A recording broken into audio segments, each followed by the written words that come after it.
Kematian tidak hanya sekedar lenyapnya nyawa seseorang, berpisahnya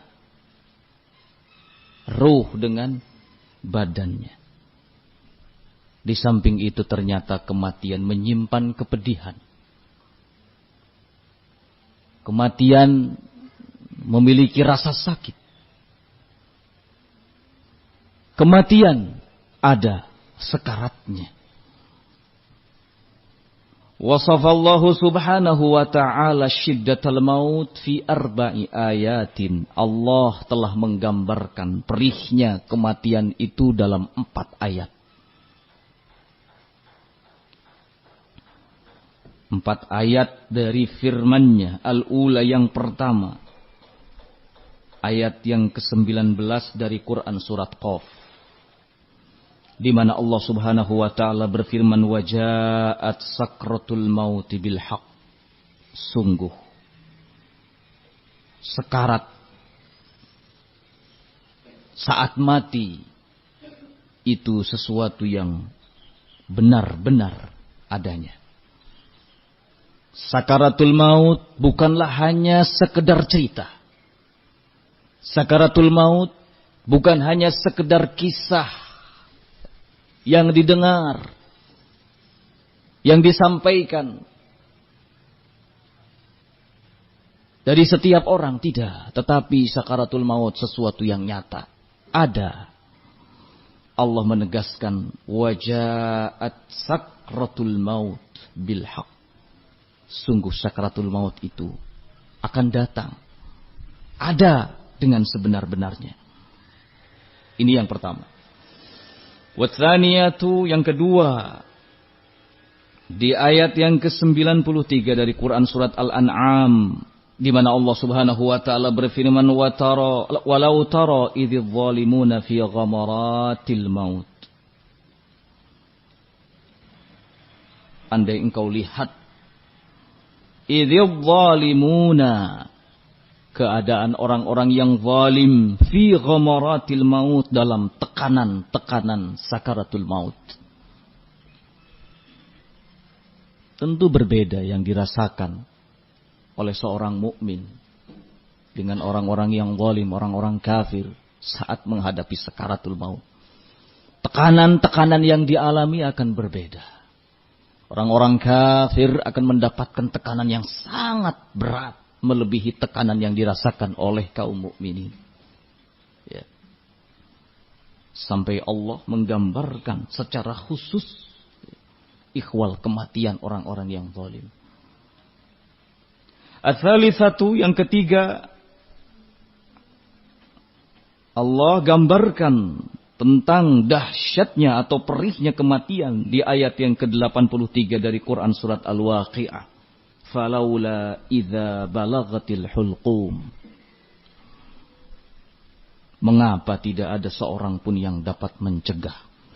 Idza balagatil hulqum, saat nyawa sampai di kerongkongan.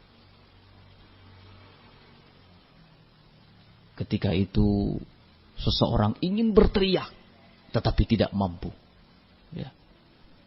Ketika itu seseorang merasakan rasa sakit seluruh tubuhnya. Tidak ada yang bisa menahannya. Tidak ada yang bisa mengobatinya. Ar-rabi'atu yang keempat. Di ayat yang ke-26 dari surat Al-Qiyamah. Allah Subhanahu wa ta'ala berfirman, kalla idza balagatit taraqi. Sekali-kali tidak. Apabila napas sudah sampai di kerongkongan. Dikatakan kepadanya, siapa yang mampu mengobati? Siapa yang mampu menghentikan?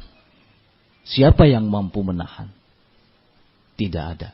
Sekali-kali tidak ada, kata Allah Azza wa Jalla. Rawa al-Bukhari an Aisyah radhiyallahu ta'ala anha anna Rasulullah sallallahu alaihi wasallam kanat baina yadayhi rikwatan aw ulbatan fiha ma. فجعل يدخل يديه في الماء فيمسح بهما وجهه ويقول La ilaha illallah innalil mauti sakarat.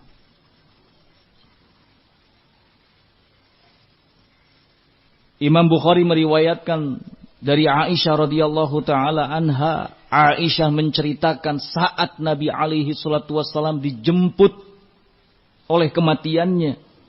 Qala anna Rasulullah, bahwasanya Rasulullah sallallahu alaihi wa ala alihi wasallam saat itu di tangannya ada sebuah bejana atau kaleng yang di dalamnya terdapat air. Lalu beliau memasukkan kedua tangannya ke dalamnya, ke dalam air tersebut.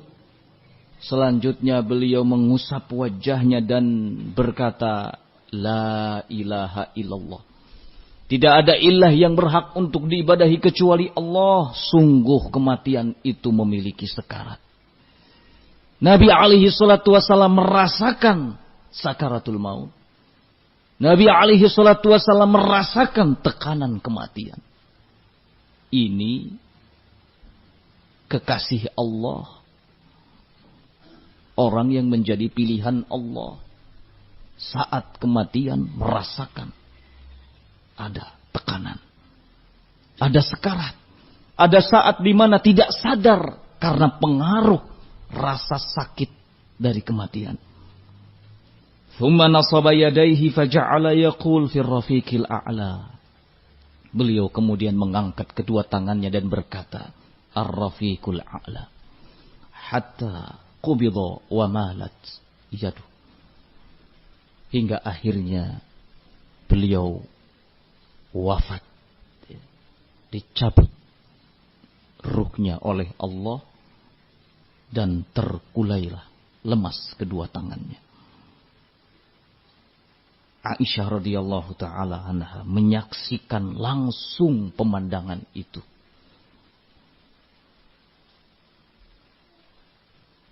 Aisyah radhiyallahu taala anha merasa cemas dalam dirinya. Saat menyaksikan Rasulullah sallallahu alaihi wasallam seperti itu keadaannya. Maka dalam riwayat lain yang dikeluarkan oleh Imam At-Tirmidzi, Aisyah berkata, Ma aghbatu ahadan bihauni maut ba'da alladhi ra'aitu min syiddati mauti Rasulillah sallallahu alaihi wa ala alihi wasallam. Sungguh aku tidak lagi mendambakan kemudahan maut, kemudahan mati setelah aku melihat kepedihan yang dirasakan oleh Rasul sallallahu alaihi wa ala alihi wasallam saat beliau dijemput oleh kematian. Sekali lagi, ini Rasulullah. Kita coba merenung, kita bayangkan bagaimana saat Allah menjemput kita dengan kematian. Tentu tekanan yang akan kita alami, perasaan sakit yang akan kita alami jauh lebih dahsyat dibandingkan dengan Rasulullah sallallahu alaihi wa ala alihi wasallam.